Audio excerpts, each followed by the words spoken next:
All right, one more guest to go here on this Thursday meeting edition of Bang the Book Radio, and that is the great Rolf Michaels from WagerTalk.com. Rolf, how's it going today, man?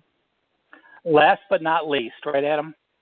No, definitely never least, that's for sure.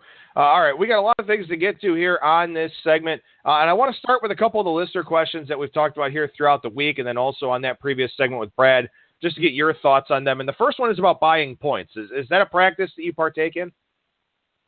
It is not really. The only time I'm looking to buy points is if I think it's going to be a defensive struggle, and the number is around 3. If I can get to that 3 or 7. But in college football nowadays, we've seen the 3 and 7 be less important with so many more teams trying for 2 points and situations happening that I'm not a big fan of buying points. As I said before, if every time you want to buy a half point, you put that dollar in a jar, the next time you win that half point game, check how much money's in that jar, and I'm sure you're going to be better off. All right, and then another listener question that we had here is that lines are getting tighter, and the question was about betting less volume but putting more money on those games that you do play. What do you think about that strategy? Well, I'm never one to fit a mold, and obviously that's the better strategy because, my philosophy is always it's better to leave a loser off the board than it is it's better to leave a winner off the board than it is to put a loser on, because if you're hitting 50%, you're paying 10%. Now, I don't want people to automatically go to a mold and say, I'm only going to bet 3 plays because I want to be conservative, or I'm only going to bet 2. There's different value, different weeks. So, those games that you truly feel are that good in your mind, or you have some rating system, obviously I use a rating system 3, 4, and 5s, and I have some customers that just play 5s, some that just play 4 and 5s, and some that just play all. But while it's a great philosophy, I don't want people to not bet games that they think are worthy of it just because one week they only bet 2 games, and perhaps the next week they love 4 games, but they're not playing all 4 because they think 2 is the right number. So there's no right number for every person, but obviously the conservative approach is saving you a lot of juice at the end of the week. All right, one other listener question we had, and this one came across late last night from @FatMoses3 on Twitter. How do you and the Cappers analyze field type or field condition in the NFL and in college football? Are there any edges or angles to note? So is that anything that you look at? Well, field conditions have gotten so much better in the last decade. We now have these drainings and these crowns and these AstroTurfs, and teams are replacing turfs and even AstroTurfs, artificial turf so often. The one thing that I do look at moving forward is just because a game is going to rain or it's going to snow does not affect the turf. Heavy rains can affect it where an offensive team, I like betting on an offensive team that throws the ball because the receivers have the advantage. They know where they're going, and DBs slip. One thing I do look at very much now moving forward is those college teams that play on Saturday and share a stadium with the NFL on Sunday. If you have wet conditions on Saturday, that turf is going to be the same grass turf on Sunday for the NFL. Offhand, USF shares with Tampa Bay, Temple with Philly, USC now with the Rams, Pitt with the Steelers, and Miami of Florida are the ones that I could think of offhand that are grass that share with the NFL. But again, if you're watching that turf on Saturday and you're watching one of those games and an NFL team plays on Sunday, it's certainly a factor where I would look for the better rushing team, the better defense, and obviously slant towards the under in that situation. Well, and speaking of weather here, again, this is something I didn't really touch on as much as I should have during the segment with Brad, but we've got Hurricane Nate that's going to be forming out there in the Gulf of Mexico. It's supposed to make landfall in Louisiana early Sunday morning. So some of those late games that are played down there in the southeast this week could have some significant weather concerns. So I imagine some of these totals and some of these games have been moving a little bit, although as I'm looking through the card here, not a whole lot of late games in that part of the country. So, not necessarily a big impact with weather, but again, we're also getting now into the month of October. Temperatures cool off, gets a little bit more, gets some more precipitation in some places. We're going to start to see snow in the higher elevations. So games in the Mountain West could see some snow, could see some wind, all that type of stuff. So again, as always, keep weather in the back of your mind and, make sure that you're looking specifically from a total standpoint, at some of those games that could wind up with some of those bad weather conditions. But let's go ahead and go to one of those places where snow will eventually be a factor here. On Friday night, Boise State and BYU. Boise State an 8-point road favorite in this one. I think the prevailing, perception here is going to be that this number is too low because BYU, you just can't adjust them down fast enough. BYU has absolutely been atrocious. They're second last in the country, averaging 257 yards per game, and they're almost at the bottom in scoring offense and third down conversion percentage as well. In this morning's paper, Ty Detmer, their OC quarterback coach, said he's not sure which of 5 quarterbacks he's going to play. Now, a lot of people have Tanner Magnum as ready as out. Detmer said there's a chance he can go today. You also have Hogue, who's played the last couple of games. Coy Detmer Jr. came in last game, and they've also practiced Joe Critchlow and Cody Wilstead. So, it's a situation where you don't know who's playing for BYU. But on the flip side, Boise has been no bargain as well. You look at what they've done, and they're 0-4 against the spread. They're 1-2-1 against the spread, but the Washington State game was a game that I considered them a loss, and they came back and won. Virginia, when Virginia came into Boise last week, Virginia was 1-20 straight up on the road. So Virginia won their second road game in 24 straight road appearances, and they beat them 42-23. The New Mexico win didn't impress me. The Troy win looks about as their best win, but that was early in the year.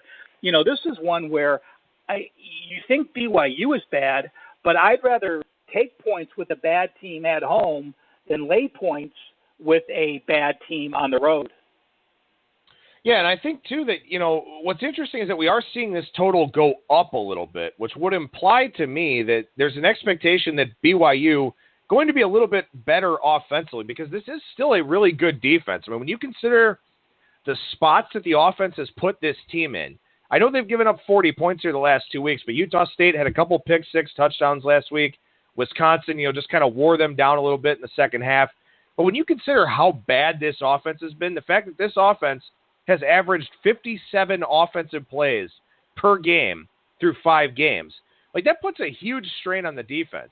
They've only given up 5.3 yards per play, so the total movement on this game is pretty interesting to me, and I think it kind of suggests that, maybe BYU could be a little bit better offensively than we expect, which if that's the case, given the defensive prowess that they have, BYU is probably the side. I just don't know if I have the heart to take it. Oh, I agree with you. Brett Rippon, Boise's quarterback, is completing 60% on the year, but they're all dink and dunk passes. He's got an 0-2 ratio. And that Boise rush offense that we think of with all those NFL running backs, Boise averaging 3.2 yards per carry this year.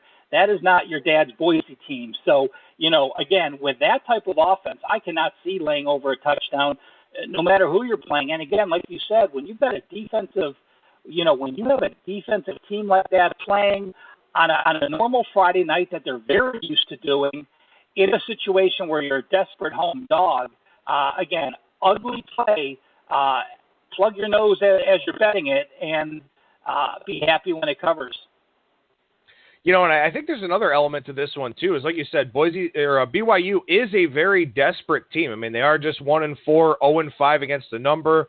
They have some very winnable games coming up, but they only have 3 home games left this season. This one, San Jose State on October 28th, and then UMass on November 18th. They're at Mississippi State, at East Carolina, at Fresno, at UNLV, at Hawaii. So if this is a team that wants to get to a bowl game, they're going to have to scratch out a game like this here at some point. Also for Boise, look, you can walk into a game against an 0-5 team, and I wish they had beaten Virginia because I think we would have gotten some more line value here. But you can walk into a game against an 0-5 team very overconfident. Boise goes to San Diego State next in a big-time conference game for them. So could be a little bit of a look-ahead factor. You wouldn't expect one coming off the Virginia loss as a 2-touchdown favorite, but it's not like Chris Peterson's there in Boise anymore. So I think the spot kind of sets up for BYU as well. Well, definitely, and you have to remember, BYU obviously has this brutal schedule being an independent. There's not a lot of Power 5 teams who say, okay, hey, we're going to come to Provo and play you. So they're having to play a very road-heavy schedule. And on the flip side, Boise is 1-0 in the Mountain West. They beat New Mexico. Their goal is to win the Mountain West. BYU's goal is to get to 6 wins. So this is not the main focus of Boise. Obviously, they recruit against them. Obviously, it's a big game. It's a national TV game. But again, Boise's number one priority is to win the Mountain West, and that's the first goal on their chalkboard. All right, let's move to Saturday here. We got an early kickoff in the SEC between Georgia and Vanderbilt. Georgia now up to a 17.5-point favorite in this spot. This game 385-386 on the board. And one thing I want to mention here, and this is something I've kind of been pondering a little bit more in terms of these Vanderbilt games, is that I don't know if they have any discernible home field advantage right now because Nashville is such a fun place for these, for these supporters of road teams to come and spend a weekend. Well, that's a good point. I mean, we saw Bama. It looked like when Bama played, it was a home game there, and it's a situation where Vanderbilt never drew very well anyway, and it's easier for Georgia fans. I can relate. I go back to Ohio State a lot, obviously being from Cleveland and follow him, but the same situation always happened when Ohio State went to Indiana. It's not that bad of a drive. People can't get tickets to watch Ohio State at the Horseshoe, so they travel to Indiana and they buy tickets there, and Ohio State has that home field edge. Well, the same with Georgia. There's a lot of Georgia fans in between Tennessee and Atlanta that can't get tickets, that all of a sudden it's a short drive. You get tickets cheap, you get great seats, and you can support your home team even though you're on the road. And as you said, a great city to travel to anyway. Well, so then I look at line moves like this, and I see that the number's gone up 3.5 points, and I'm kind of thinking to myself, this is a true position on Georgia. I mean, Georgia with Jake Fromm is definitely an upgrade to Georgia with Jacob Eason. We've seen that play out here over the last few weeks, but I kind of wonder if this is just a market correction to putting any home field advantage on Vanderbilt because they just don't really have one. So going through 17 is significant, but it almost feels like this is just a market correction more than anything. To me, I think Georgia is the absolute real deal. They're my number one defense, my number one adjusted defense when you look at strength and schedule. You have a rush attack with Chubb and Michelle, who's both averaging 6.4 and 5.4 yards per carry. Jake Fromm knows how to handle the team in 8-2 ratio. Oh, yeah, and by the way, Vanderbilt's allowed 11 rush TDs in the last 2 weeks. That doesn't spell well for Georgia. Again, it's the second straight tip to Tennessee for them. I am all over Georgia on this. I don't have Vanderbilt scoring over 10 points. So, therefore, do I think Georgia can get to 28? Absolutely, I do. So, despite the line move, as you said, you made a good point. Perhaps it is just a market correction.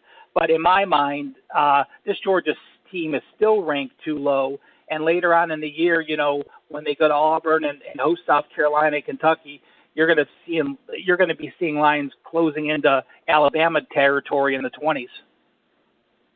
Well, I think that's something that's really interesting to point out here about this game is that, we kind of look at Georgia and say, okay, maybe they're a little bit underrated. On the Vanderbilt side, look, getting blown out by Alabama, I mean, that's going to happen. That makes sense. It's not surprising at all. Playing very well on the road in Murfreesboro against Middle Tennessee State doesn't look as good as it did in Week 1, with all the problems that the Blue Raiders have had, but that was still a really dominating performance, and there was significant money that came in on Middle Tennessee State in that game. Played very well at home against Kansas State as a 4-point dog. Should have covered last week against Florida. They did give up 38 points in that game, so maybe that's the concern, but they should have covered that one. So I can also look at the flip side of this game here and say maybe people are selling Vanderbilt a little bit too quickly. Well, you're still 3-2, Vanderbilt is, and for them that's a positive. And if they looked at their schedule at the beginning of the year and said, can we be 3-2? Honestly, they'd probably say, yeah, we'd be happy with that. My concern is they've needed the breaks to get to where they are. The team as a whole is only averaging 2.9 yards per carry. Ralph Webb, who had a great year last year, has 198 yards with a 2.6 yard per carry average. That's your number one running back on your team. When you have no one to turn to that can run the ball and you're only gaining 3 yards per carry on the ground, puts way too much pressure on Shermer. They threw that ball up 40 times against Florida last week and didn't have a lot of success, and I expect the same this week. That's an excellent point. I mean, when you talk about not being able to run the football, you talk about having to throw 40 times with a quarterback that's not particularly good. That's not the style of play that Vanderbilt wants to play. And if you look at a spread like this here where it's over 17 now, the line would sort of indicate that Vanderbilt's going to have to throw the football around to play catch-up. And again, you look for context clues in the number. You look for, you kind of try to think about how the game is likely to play out.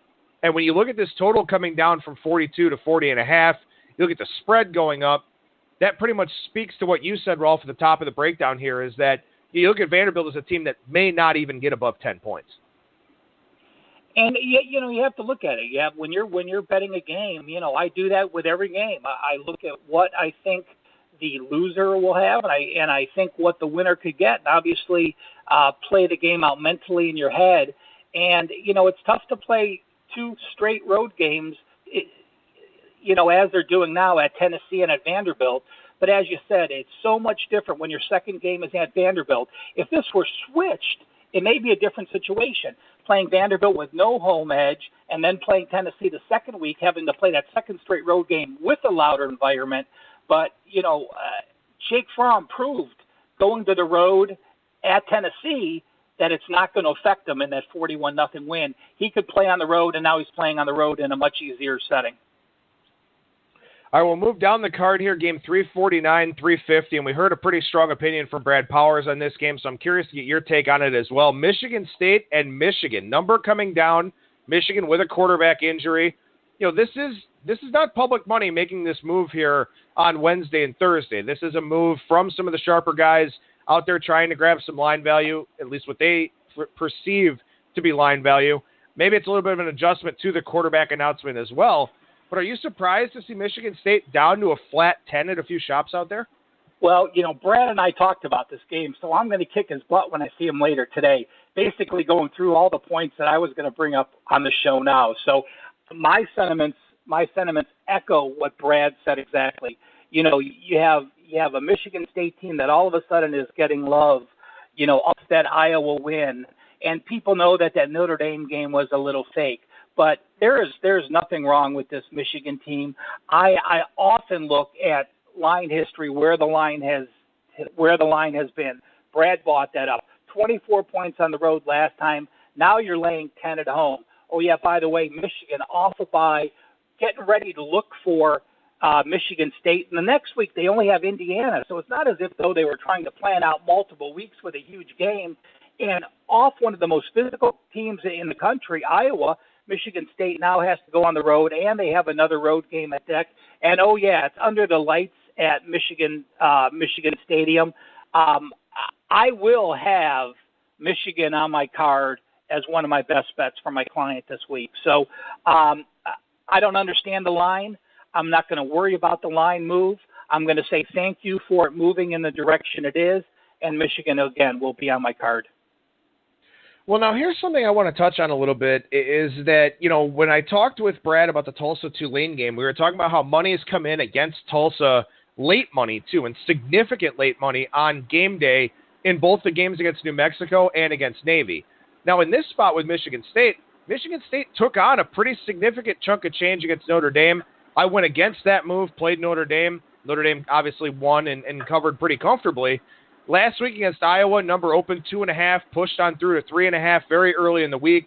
So Michigan State's been the preferred side here each of the last 2 weeks. So how much of this do you feel like is a Michigan State position, and how much of it do you feel like is, Michigan State is mispriced in the market right now? Well, I had Michigan State as one of my plays last week, and that's the perfect scenario for me is, you read a team right, they beat Iowa in the situation they need to, and then you're playing against that team. So I have no negative feelings towards Michigan State. In fact, I'm very happy about the team.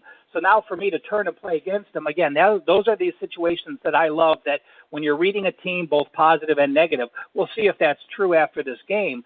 Now, I also think that some of this is just Michigan coming back to their true power rating number. You got to remember, in the offseason, in the last 2 years, Michigan's been one of the favorites. Michigan was the same odds to win the national championship as Ohio State. They were up to 6-1 in some markets. So they had a huge summer following, and some of the books adjusted lines accordingly. Their Game of the Year lines were very high because they knew they'd have a lot of people betting Michigan. So I think the summer markets drove Michigan higher and not Michigan State lower. And now there's a little bit of a reality setting in that Michigan has a backup quarterback. And again, I'm going to echo Brad's sentiments again. O'Korn played well at Houston. I have no problems with him there. I have no problems with the change. That doesn't affect the power rating at all. But Michigan's summer numbers to me were high as far as the games of the year and their odds to win the Big Ten and to win the national championship. And I just think those numbers are coming back to reality as sportsbook operators are finding equal money on both sides. Yeah, this number in the Games of the Year lines was 17, and I'll say this. I mean, Michigan played a depleted Florida team in Week 1, played Cincinnati. That was a number that looked like it was a little bit big. The Bearcats kind of hung around in that game for a while. Air Force, a triple option team, at Purdue in their last game.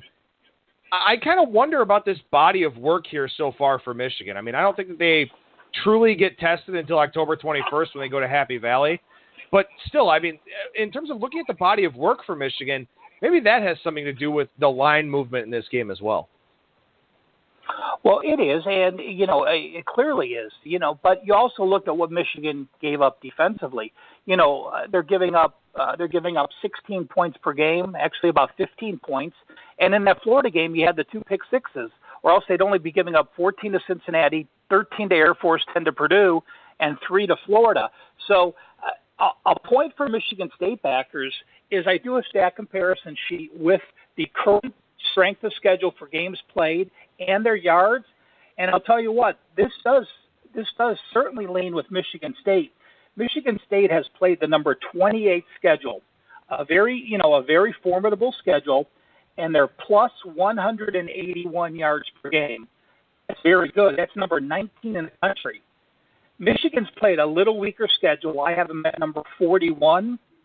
And they are plus 204 yards per game, which is number 16. So although Michigan State has played a schedule 13 ranks higher than Michigan, they're only 23 yards per game behind them. So that's where you get some of those misleading scores. And, perhaps if those stat players are looking at those odds and thinking, I'm betting a team that's close on the road in a rivalry game getting double digits. But the situation overrides it for me with the physical Iowa game, the physical Notre Dame game, and Michigan off a bye. Again, that supersedes the stats for me.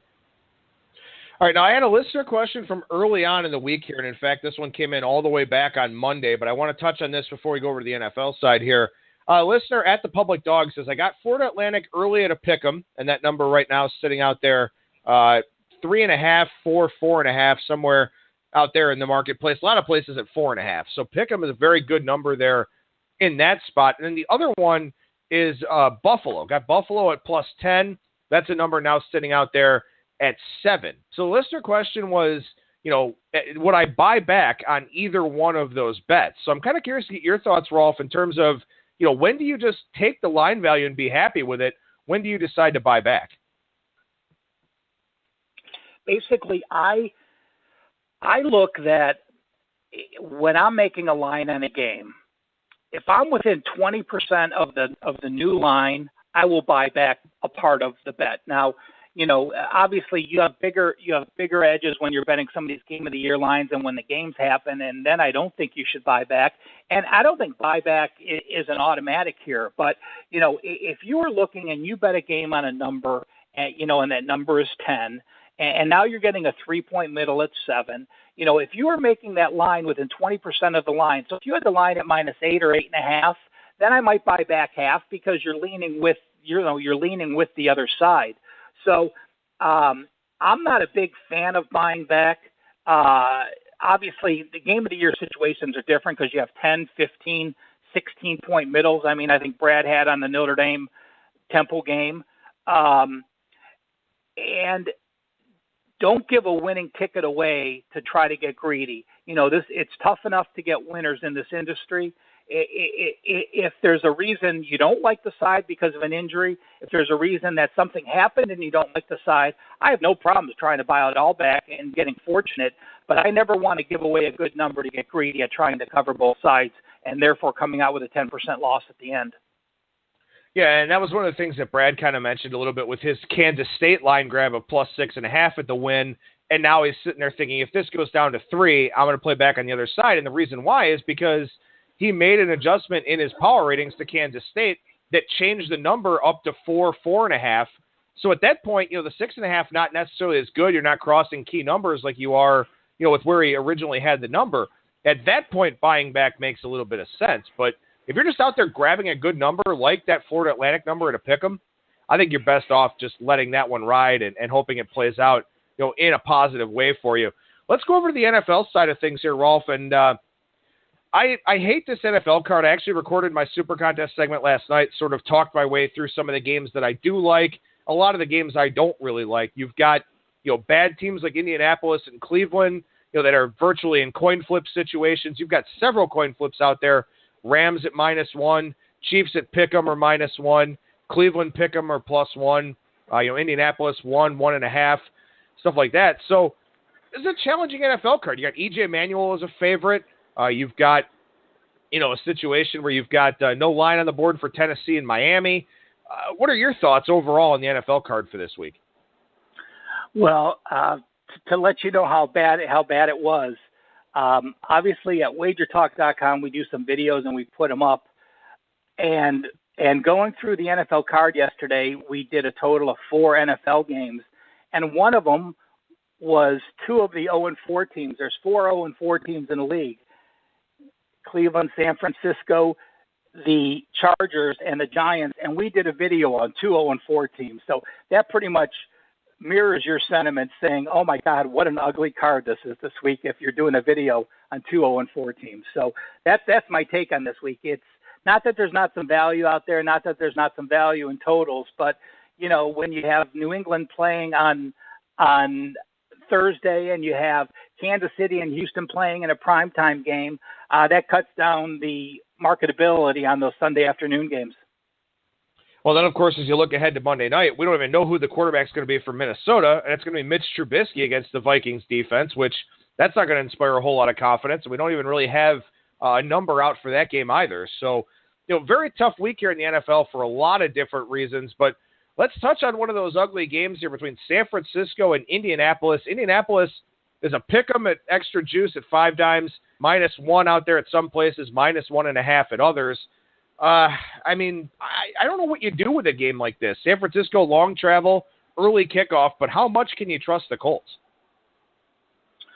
Well, the Colts, Jacoby Brissett is now in his 4th game. They played the 2 home games. He played well again in Arizona, moved the ball against Cleveland at home. So, at least he's done something. Last week, I expected him to completely fold, and they did in the second half. He was going to play a desperate 1-2 Seahawks team. He was on the road in the loudest venue against the defense, Pete Carroll's defense, that'll blitz the heck out of you, and I expected him to play poorly. But right now, I think there's only one way to go in this game, and that is the Colts. You either have Brian Hoyer, who's banged up, and you have C.J. Beathard. You're playing a second straight road game for San Francisco. And while they've played well, they only lost on the road by 3 points at Seattle. They only lost by 3 points at Arizona last week.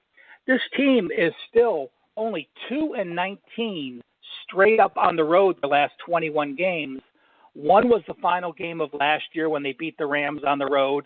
One was 3 years ago when they beat Chicago on the road. But in a basic pick'em situation, and a team is 2-19 straight up, one thing I always say, I say it to Brad all the time, I say it to my customers, you have to learn to win on the road before you learn to cover on the road. And winning a game is not easy on the road in the NFL. When you have a team that hasn't done it, I cannot back that team. So no matter who's playing at home, who's the quarterback, I'm going to back the Colts in this one. Yeah, I think that makes a lot of sense. And one of the things in a tight NFL market is, if you don't think the underdog can win, you're probably better off not playing them. And this is obviously a spot where you do have a pick'em situation. So, that kind of goes without saying. But, when you look at a game like Jacksonville and Pittsburgh, for example, I mean, the chances of that game falling 6 or 7, pretty slim. The chances of Jacksonville getting blown out with a third straight road game, pretty big. The chances of Jacksonville winning that game, because they're actually a pretty talented team, not all that bad. So you have to be able to make a case for the underdog to go out there and win a football game for you. And I think that in this instance with San Francisco, with that stat you just mentioned, I think that it is a pretty difficult thing for them to do. Let's look at another one of these coin flip, pick 'em, toss-up type games. Seattle and the Los Angeles Rams. And I think this is probably the most interesting game on the card here for Sunday. Rams, they just look like a different team. Sean McVay doing great things. Jared Goff looks pretty good. Seattle has struggled. But there's going to be this sentiment out there, and I mean, we've seen it within the last couple of years, where at some point Seattle flips the switch and reminds everybody just how good they are. The concern here is that could be one of those spots, because now you're looking at a Rams team that has expectations for the first time in quite a while. Well, I am a Rams believer. They have the number one offense. They put up 400 yards in back-to-back road games. They have a defense now under Wade Phillips that is finally playing to its caliber with, I think, 5 number one draft choices on that defense.